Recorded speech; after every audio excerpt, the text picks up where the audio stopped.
here. I'm so glad to be here with you today. Last week, we discussed 3 men who were thrown into a fire and were saved from any harm. I mean, they didn't even smell like smoke. Okay, now get this. I have been practicing their names, so drum roll, please. Shadrach, Meshach, and Abednego. I mean, it might have taken me just a few times. No, please don't show that. That's so embarrassing. Stop! You're tripping over your words a little bit.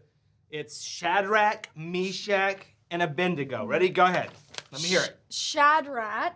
No. Shadrach. Meshach. Abednego. Abednego. Almost. Okay, go ahead and say it by yourself. Go for it. Shadrach. Action! Shadrach. No. Keep going. Meshach. Yes. And oregano. No, not oregano. Okay, you said oregano. It's Abednego. I thought it was, Shadrach, Meshach, and oregano. about? Action! Shadrach, Meshach, and oregano.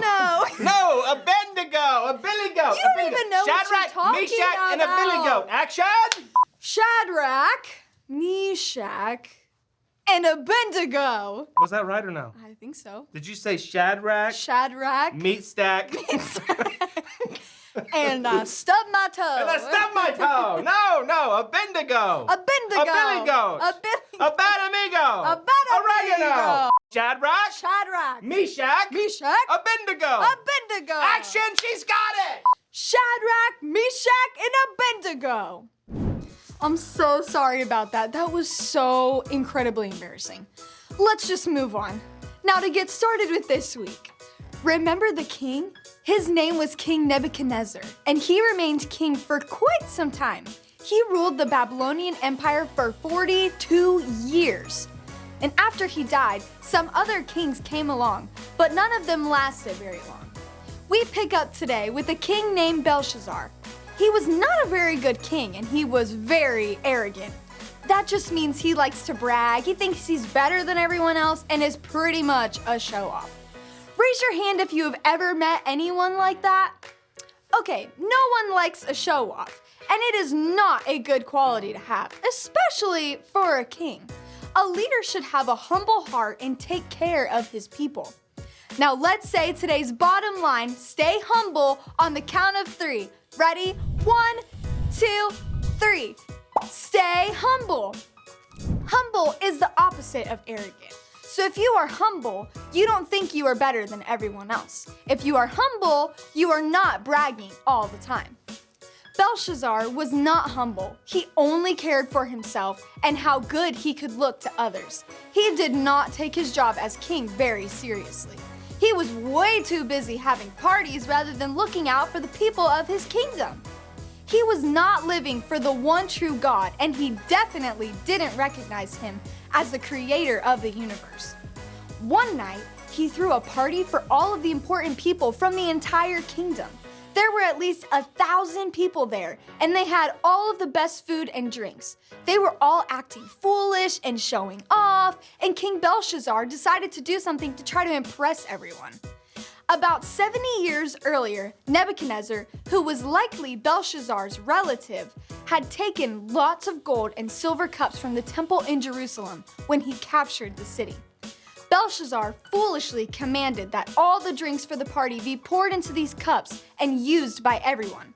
This was very, very disrespectful, as these items were only supposed to be used in the temple to honor God.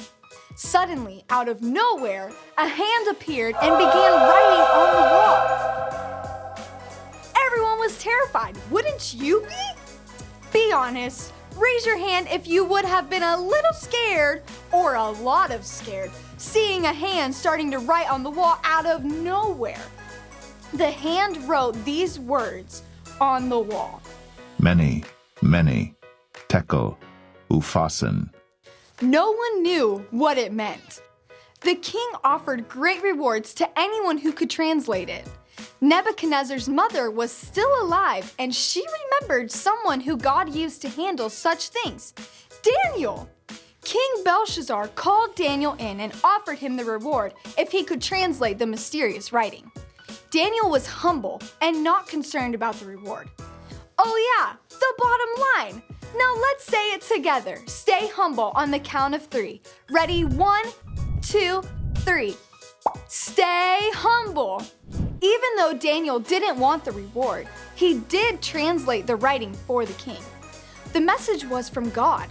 It meant that the Belshazzar's reign would soon end. He had not done a very good job, so the kingdom was divided, and it would soon fall to the Medes and the Persians.